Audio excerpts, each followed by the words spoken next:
New York City, the makers of Clipper Craft clothes for men and more than 1,200 leading retail stores from coast to coast present Sir Arthur Conan Doyle's immortal character, the world's most famous detective, Sherlock Holmes, starring John Stanley.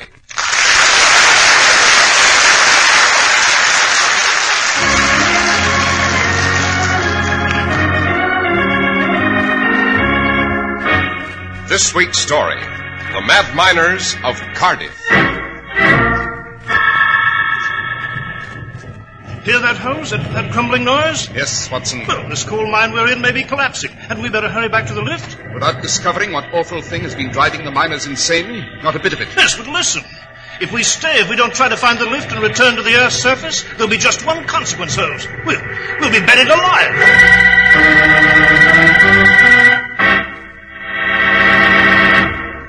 When you step out proudly in the Easter parade, dressed in your smart new Clipper Craft suit, no one will believe that you paid only $45 for it.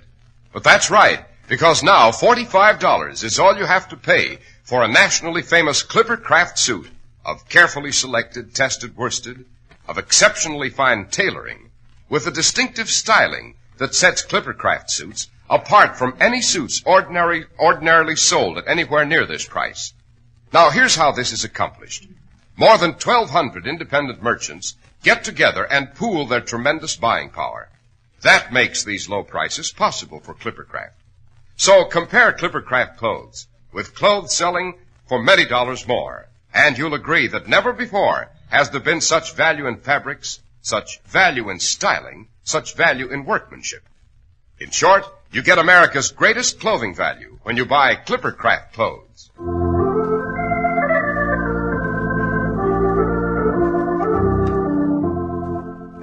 Dr. Watson, your memoir for this evening is entitled The Mad Miners of Cardiff. Cardiff is a city in Wales, isn't it? Yes, it is, Mr. Harris. The very heart of one of the world's greatest coal mining centers. Our story begins one awful night at the mine owned by Mrs. Ann Powys.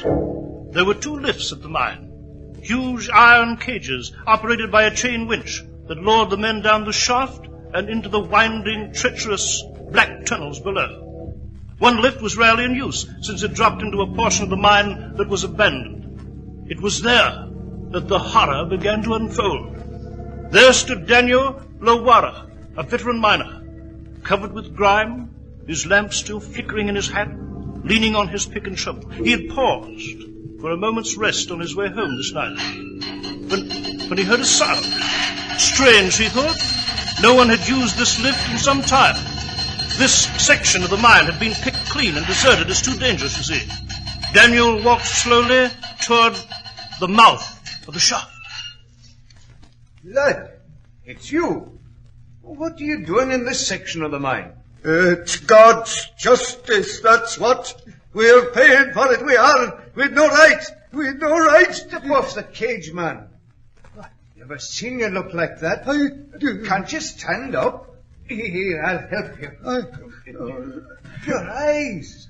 I've never seen a man's eyes like that. It's what I've seen. The saints preserve me, it's what I've seen. Get hold of yourself, lad. A strong man like you, quivering. What did you see? The thing. That's all you could call it. Down in the mine. I wish my eyes had been struck from my head before I saw it. Try to make sense, lad. What's down the mine? What have you seen? I've seen men's bodies crushed by the weight of coal. I've seen men dying of the lung sickness with the death rattle in their throats. But never this. Never this. Tell me what happened. If I told you what I saw, you'd be going out of your mind.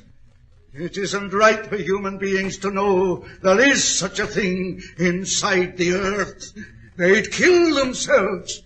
I heard a noise at this end of the mine. Go on. I knew it was deserted. Of course it is. Every beam is chalk-marked unsafe. How could you? I heard a noise. It was not a noise of this world. Eh? My canary was all right, alive and well, singing in its cage. And I knew there was no danger of gas. And then I saw it. You can't imagine what it is. It's Mother Nature striking back, that's what. It's the Earth's revenge. She's spewing out the secrets we never knew she held, and I've seen it. I've seen it. Lad, no sight can do that to a man. Help! Someone! Lord's having a strange fit. Hurry! Call the doctor! Call the doctor!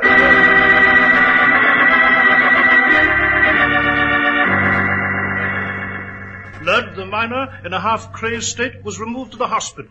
Then Daniel volunteered to descend the lift at the far end of the mine to learn what the unspeakable horror was below. When Daniel came up the lift... Lad was right. Better I'd have been blind. A man's mind can't stand such a sight. In the name of mercy, make me unconscious. I mustn't think of it. But I couldn't think of anything else again. Ever. Not of life, nor of what we do in life. Just this. What is all I've ever known or know. Just what I've seen down in the mine.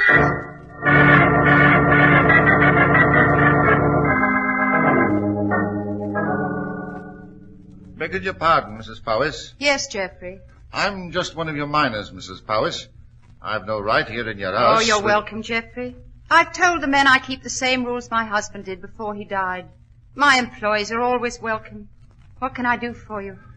It's about this terrible thing in the mine. I know none of the men will work. I know you've tried everything. I know even the police won't go down to see what this devil of a thing is. I won't accept any more volunteers, Geoffrey. Oh, it isn't that, ma'am. It's... Well, I know you've troubles. The mine isn't worth a shilling now. I've some savings, ma'am. Thank you. But I won't hear of it. I refuse to borrow, least of all from my own men. You've suffered, too, with the mine closed. Oh, I knew a fine lady wouldn't borrow. I thought I'd buy the mine, ma'am. But it isn't worth anything now. I haven't much to offer. Precious little. But I might salvage the equipment, sell the land. I know you're desperate, ma'am. I wouldn't embarrass you. But you need a rest. You could at least go away. I was fond of your late husband. I want to help his widow. We men are fond of her, too. I appreciate it, Geoffrey. But I shall try to keep the mine a bit longer. I must face it. This indescribable thing in the mine must be unmasked. But how? You won't Since allow... Since no one will descend the shaft and look at the site. I've one last hope, Geoffrey. He's an expert on the curious, the outlandish, on mysteries of this sort. He's in London. A Mr. Sherlock Holmes.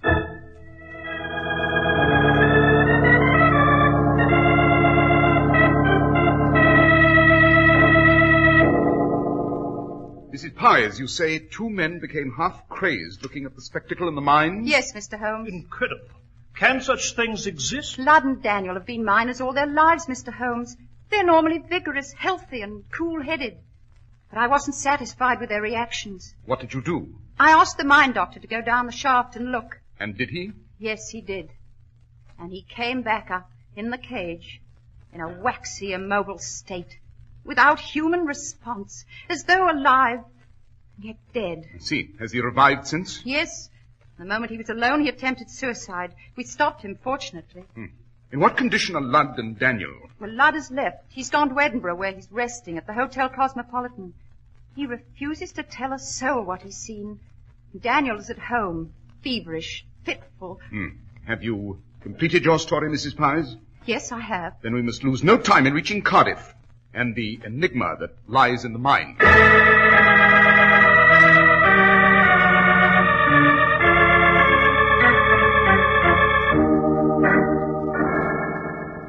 This is the lift that descends to the abandoned portion of the mine, Mrs. Powys? Yes, Mr. Holmes. At the bottom of this shaft lies the thing that has driven 3 men mad. Mrs. Powys! Mrs. Powys! Yes, Geoffrey? Daniel, he rose from his bed. They couldn't stop him. He's vanished. Suppose you tell me the details. I've assumed command on this problem. I'm Sherlock Holmes. This is my colleague, Dr. Watson. Daniel's gone, Mr. Holmes. The town's in a state of alarm. Some folks say the evil at the bottom of the mine spirited him away. Some of the women are all for taking the children and fleeing to the hills. What should we do, Mr. Holmes? The answer is simple, Mrs. Powys. Oh, Sherlock Holmes, have you the solution? The path to the solution, Watson. Well, what is it? Why, the path before us. To that lift. You're going down to To see the thing? Exactly. There must be some other way, Mr. Holmes. You know what's happened to everyone who's seen it. You'll come up out of that shaft like the others, and you're my last hope. You'll be carried off that lift as though you'd seen Judgment Day. That remains to be seen. Oh, you can't, sir. You mustn't risk your life, your sanity this way. If you'll step aside, Geoffrey. You'll not do this alone, Holmes. I shall see this through by your side. This is not a calculated risk, Watson. This is an inconceivable horror beyond human calculation. Whatever it is, Holmes, I shall go with you. Mr. Holmes, please. I'd rather lose the mine. The town itself is already alarmed, Mrs. Powers. We must face this. I shall wait here, Mr. Holmes, and pray for you and Dr. Watson. Give them headlamps, Geoffrey, and a canary. Certainly, ma'am. They're here by the shaft, the lamps. Just put these hats on, Mr. Holmes. So. Thank you. Dr. Watson. Well, thank you. The canary is in this cage. I'll take the cover off. As long as the canary seems well, you need not fear a gas leak.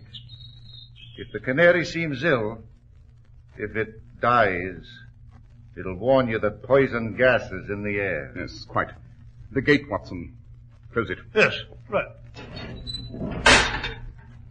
Now, we shall look upon this thing below, whatever it is. Even if it's from the realm of another world, some monstrosity beyond man's limited imagination. Release lever, Watson. Release lever. We're going down. The mark, Holmes. 10 feet. The mark. 20 feet. The mark.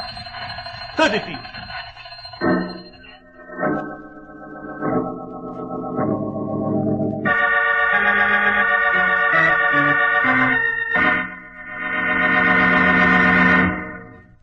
Here's the way to get the most for your money when you buy a new spring outfit. Look for the Clippercraft label. Be sure of the Clippercraft label. You'll find it on new spring Clippercraft worsted suits for only $45, on all-wool covert cloth topcoats for $40, and on the Clippercraft all-wool gabardine topcoats for only $42.50. Clippercraft clothes take the name from the famous Clipper ships that established honest New England quality everywhere in the world. Yet they're as modern as the Clipper planes that fly around the world today. Yes, you can trust Clippercraft clothes and the men who sell them. That's why men who know insist on Clippercraft clothes bearing the Clippercraft label. So be sure to visit the Clippercraft store in your city. These leading stores in the metropolitan area are proud to add their names to Clippercraft in your suits and topcoats. In Manhattan, Saks 34th, Broadway at 34th, John Wanamaker's men's stores, Broadway at 8th, and 67 Liberty Street.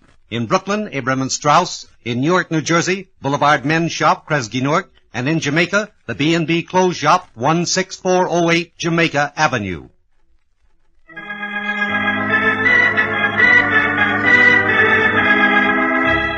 Dr.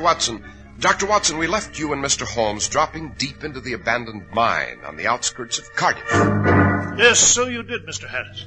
Holmes and I stood in the cage, bracing ourselves as we dropped down the black, musty shaft, prepared for what promised to be an intolerably awful sight.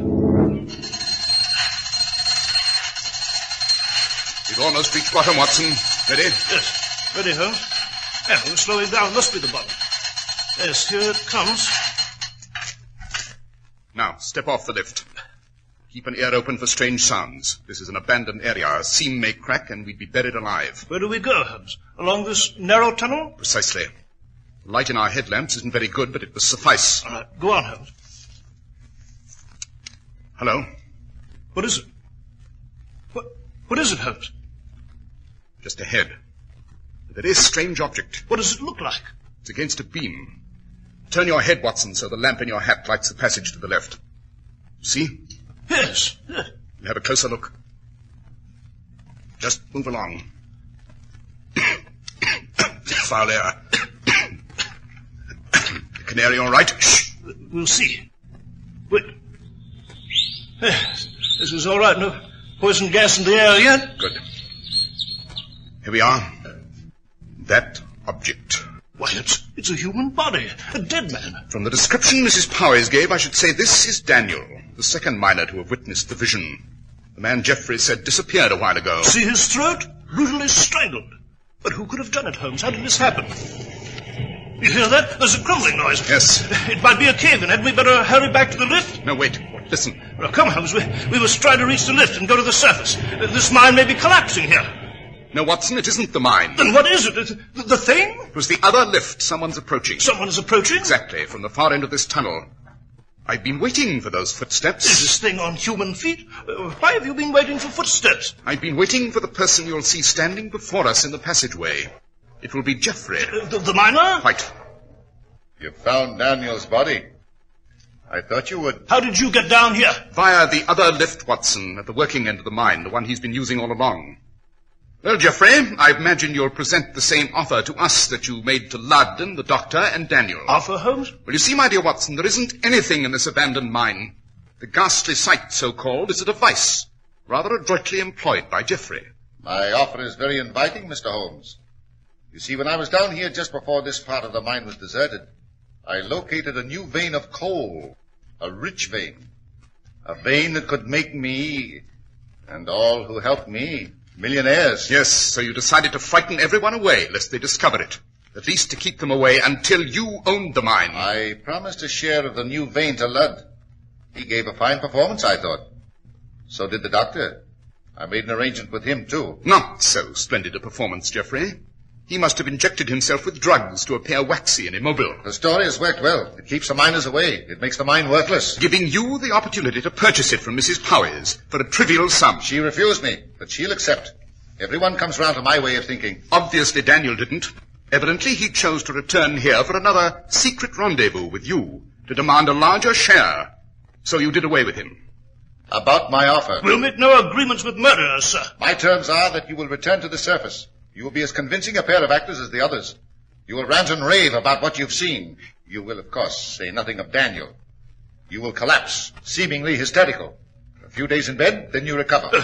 That is one of the most desperate... My terms are that you will swear like the others, never to describe what you have seen as long as you live. It is supposedly too hideous to repeat. In exchange for all this, 10% of the new vein. And if we reject the offer? Oh, I'm afraid there isn't much choice, Mr. Holmes.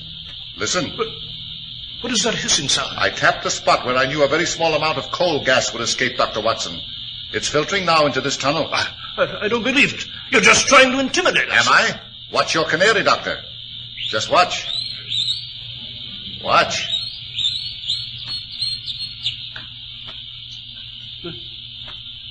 The canary is dead. Then extinguish your headlamp, Watson, instantly. Yes, right. I shall too. And you, Geoffrey? Or will you risk creating an explosion? I'll turn out my lamp. But as for an explosion, I suppose you believe me now. I've a box of matches, gentlemen. If I strike one, just one, it'll explode the gas. We will be blown to bits. And we are to accept your offer, or you'll strike the match? Oh, yes. If you return to the Earth's surface and reveal this, my life isn't worth living. I'd rather we all died here. And now, the gas will overcome us at any moment, with very little time. Here's the matchbox and the match. I'm ready to strike it. Do you accept my offer? Yes or no? No. You're sure you won't reconsider? We will not reconsider. I'll stand by that. Just 1 second more and I strike the match. Watson, I've got it! It's pitch black, but I got his arms. Watson, the rope at his belt. Can you find it? Yes, right you are. Hold him still now. It's so blasted dark here. Yes, tie him up. I've got him, Holmes. Tie him up. I've got a simple jiu-jitsu that'll keep him still now. If I can just find his wrist. There. And now the knot. I can't move. Don't leave me here. The gas. No, we shan't leave you, Geoffrey. We shall take you to the surface and turn you over to the police. Come on, Watson, along the passageway where we came. You find it with your hands? Yes, I have it. Then go back. Now, after you, Geoffrey. There's a small beam of light ahead. It must be the shaft. That's it. That's the cage to the surface. Yes, so it is.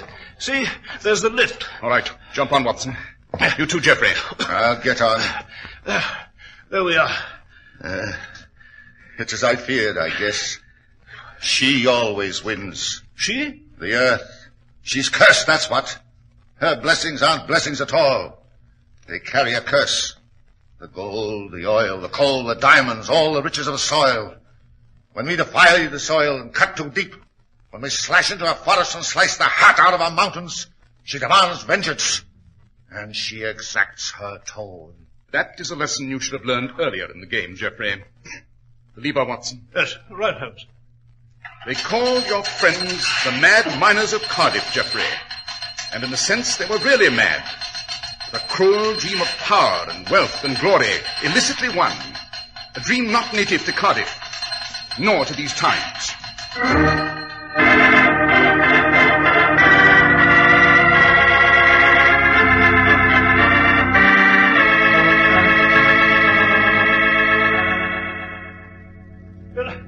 By George, Holmes, I never thought we'd see the flat here at Baker Street again, eh? Lack of confidence in my ability, Watson. Therefore, totally unjustified. How did you know, Holmes, about there being no terrible sight at all in the mine? Well, you see, the miner, Ludd, departed suddenly for Edinburgh and the Cosmopolitan Hotel, a very expensive hotel. Curious that a miner should do that, unless he'd suddenly receive money. Mrs. Powys said Ludd was a miner all his life. Would he spend his little savings on a lavish excursion? No, of course not. How did you know it would be Geoffrey in the mine? Well, if you recall when Geoffrey ran up to us with Mrs. Powys at the lift. Yes, I do. Well, I observed a chalk mark on the back of his jacket. It was a portion of the symbols employed upon the beams in a mine. The chalk had come off a beam and soiled the jacket, though Geoffrey didn't notice. Although no one was supposed to be in the mine recently, Geoffrey had clearly returned from a visit paid just a few minutes before. Oh, I see. Tell me, Holmes, about a sight that, well, about some mysterious, unheard-of thing that would be so utterly awful it would drive the spectator instantly out of his mind. Are such things possible? Is there any reason to believe they're not, Watson? Couldn't there be such a thing lurking around the next turn of the street? Or nearer, perhaps, at the corner of your hallway? Or in the room next to where you're sitting now?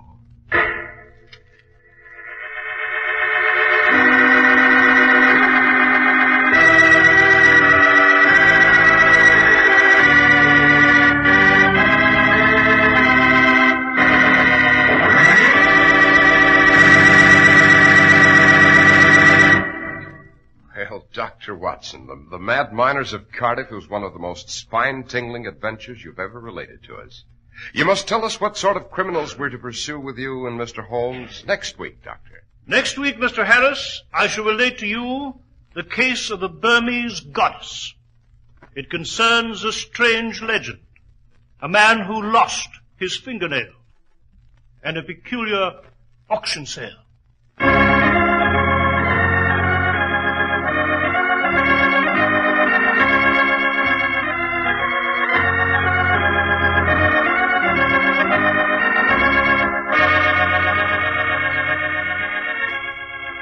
The makers of Clippercraft clothes and more than 1,200 stores from coast to coast have brought you another in the new series of broadcasts featuring the world's most famous detective, Sherlock Holmes.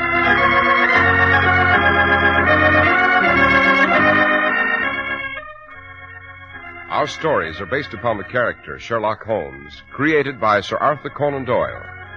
The program is produced and directed by Basil Lochran. Sherlock Holmes is played by John Stanley. Dr. Watson by George Spelman. This week's story was written by Howard Merrill with special music by Albert Berman.